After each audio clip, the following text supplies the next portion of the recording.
All right, guys, so we're gonna get back on to 2JZ stuff, okay? So I know I took a little detour there with working on this truck, and I pretty much got it how I want, and it looks pretty amazing. But I know you guys have been, a lot of you are here for all the 2J stuff. So in this video, I wanted to show you guys something. You guys know I don't make videos just for nothing. I like to make videos that maybe will help someone or you could learn something. So 2J stuff. Okay, so we took apart the engine that was in the black car and we are going to replace the pistons. We got our dart block here and all that. This is our old Wiseco pistons, but we have these max speeding rods that I really don't have anything to do with. So, and the rod, what's funny is in that engine, basically the only thing that survived was the max speeding rods, which is pretty amazing. The block's cracked, the pistons are all galled up. Yeah, so it was pretty much the rods that held up. So I had this engine on the run stand. I don't know if you guys saw a couple of videos ago, I was trying to sell this engine I had on the run stand.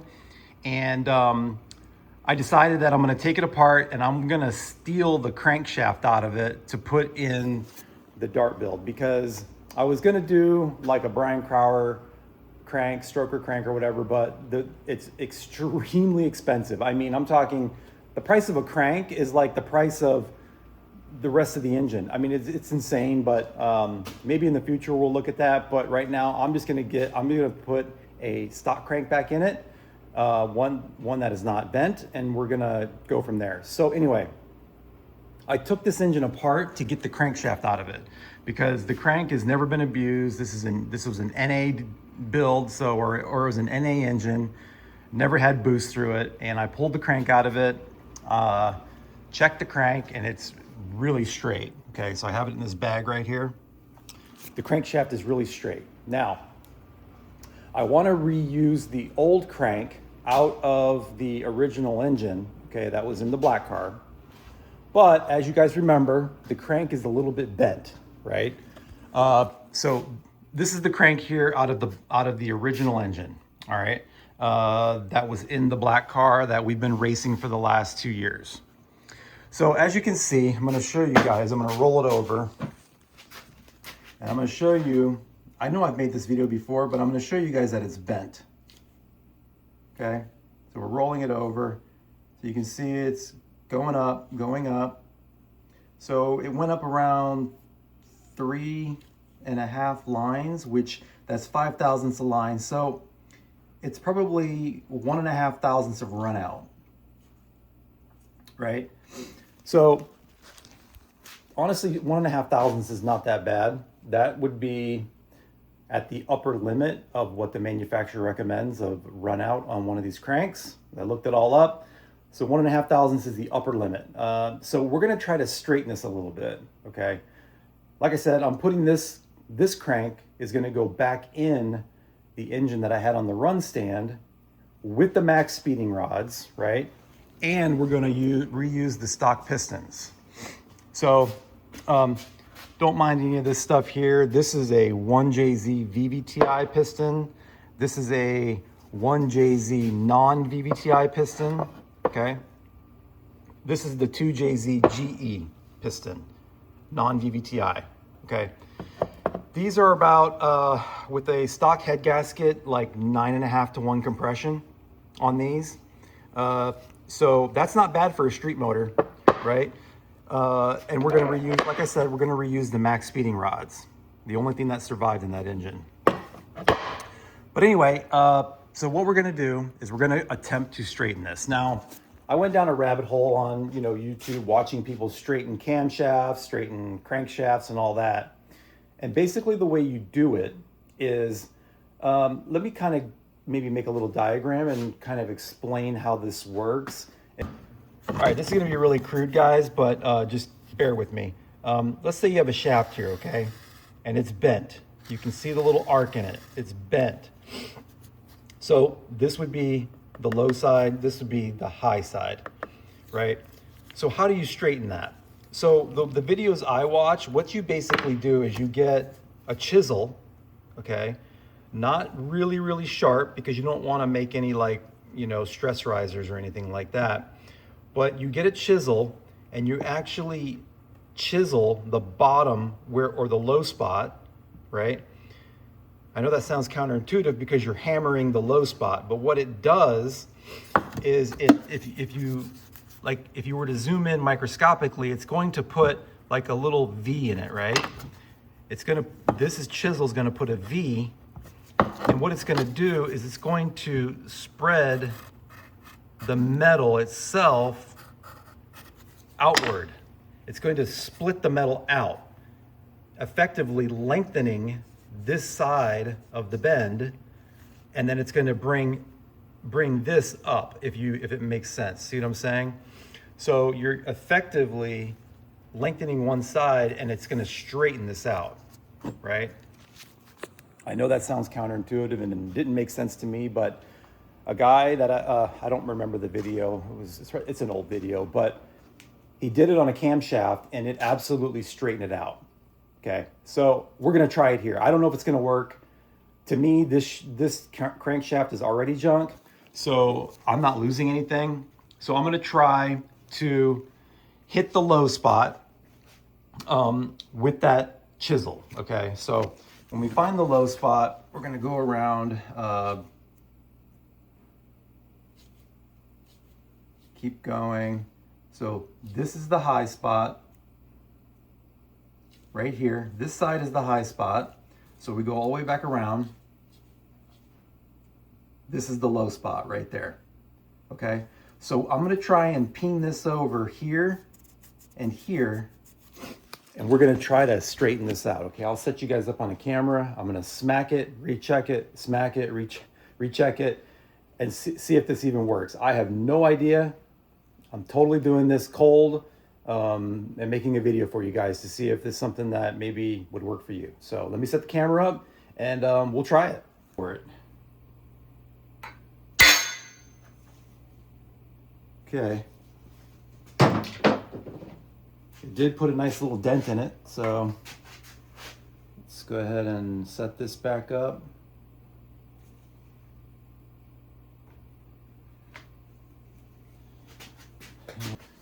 All right, let's roll it. Let's see what we got here. I don't know if you guys can see this or not.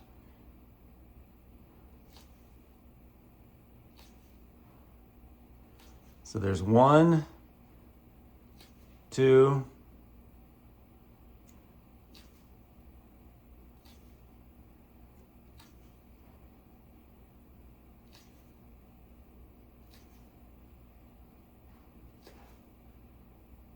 okay, back to the low spot. Okay, 1, 2. I think it moved it a little bit because it only went to 2 and before it was 2.5. So what we did, moved it a half a thou. So I got it to move a little bit by hitting it on this part of the crank. But I just wasn't getting it to move enough. I got it to move about a half a thou. So I went back and watched a couple more videos, and I'm actually supposed to be, so I'm learning in this, okay? And I want you guys to learn too. So, you know, I'm gonna be completely transparent. So apparently you're supposed to be hitting the fillet of the radius part of the bearing surface, okay? So you're actually supposed to be hitting in this area here, okay? So I went back and I smacked it a few times on the inside, trying not to touch the bearing surface at all. You know, you're just hitting the corner. And this is what I've got so far. I've got it pretty good to where it's only moving now about a half a thou. Okay. I mean, look at that. It was moving 3 lines before. Now we're coming back.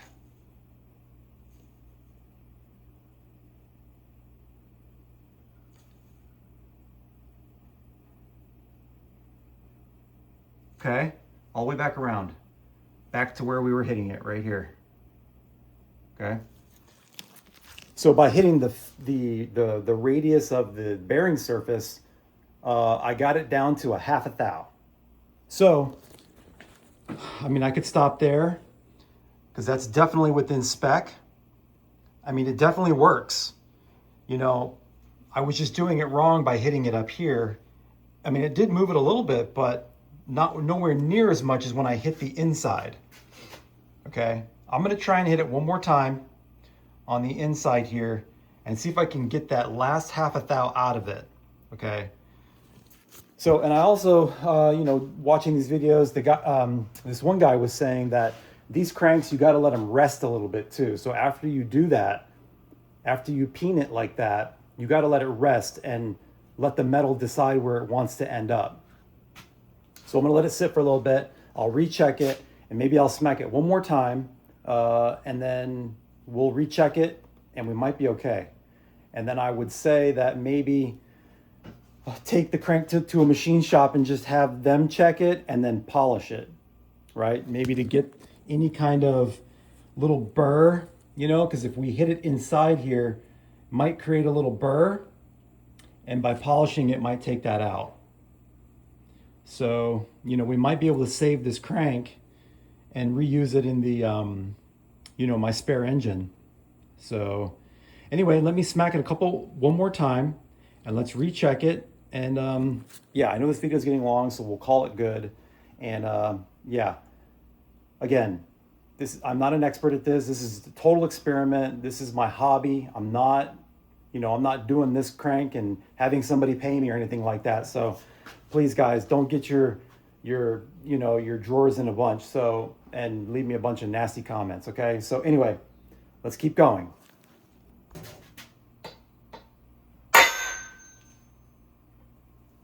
And it doesn't take much. Okay.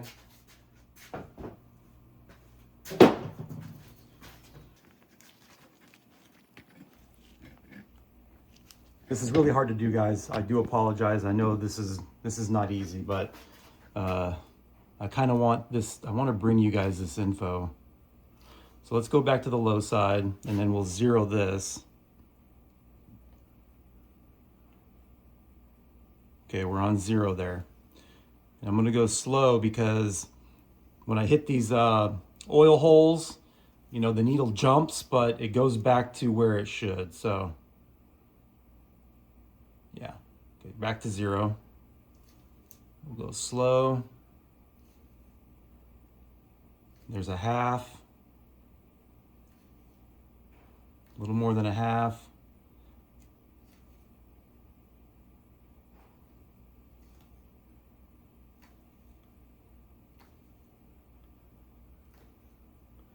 Back to 0. So I don't think that did anything. I don't think it made a difference. There's half a thou, slightly more than half a thou. It's just under 2 lines. So it didn't make a difference. If anything, it made it a little worse. I think my low spot might be moving a little bit too. So the low spot is now here instead of over here. See, where I'm hitting it, it's actually a little higher. So let's try. So I think that the low spot moved to in this area here. So let's try to give it a smack here and here, which is about 1.5 inches away from where I've been hitting it. Okay, so this is the low spot, and you can tell by if you just move your gauge, you can see it. If you push on it, it goes up. So let's hit it here and here, and let's see if we can dial this in a little bit more. All right, guys, hopefully you can see the gauge. We smacked it a couple more times in a little bit different spot, and I want to show you what we have now. So we're on 0. There goes the oil hole. Back to 0. Guys, it's staying on 0. I mean, it just barely deviated off 0, like back to 0 through the oil hole.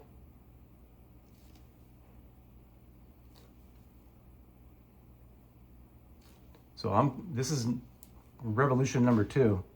We're still on 0.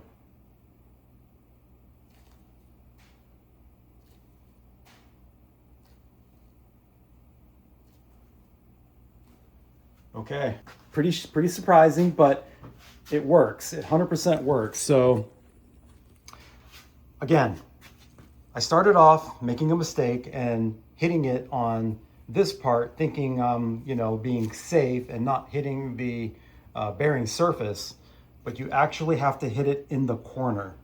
Okay, this may be stuff you guys, a lot of you guys already know. Maybe you're a machinist and you know this already, but this is all new to me. This is, you know, obviously, like I said before, this is my hobby. This is not, I don't do this for a living. So, but I really like learning stuff like this. This is so cool. I'm going to take this to my machinist and let him look at it, and let him polish it, and then let him check the run out himself.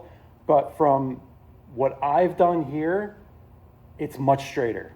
Okay. That thing was wobbling way worse than it is now. I mean, it's tracking 0 pretty good, pretty much all the way around. So anyway, guys, that's going to do it for this video.